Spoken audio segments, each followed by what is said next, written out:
గోరువంక వాలగానే గోపురానికి స్వరాల గణగణ గంటలే మోగలేలా. గోపబాలుడొచ్చినాక గోకులానికి పెదాల కిలకిల పువ్వులే పుట్టలేదా. బాలకృష్ణుడొచ్చినప్పుడే వయ్యారి నందనాలు నాట్యమాడగా, వారసుణ్ణి చూసినప్పుడే వరాల వాంఛలన్నీ పల్లవించగా, నందుడింట చిందులేసే అందమైన బాలుడే తనవాడై.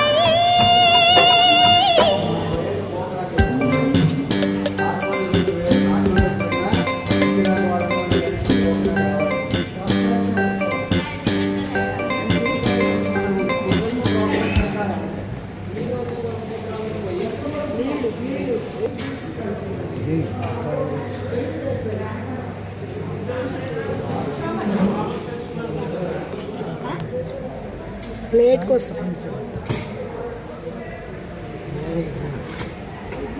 మేడం గారి వీడియోస్ అన్ని బాగా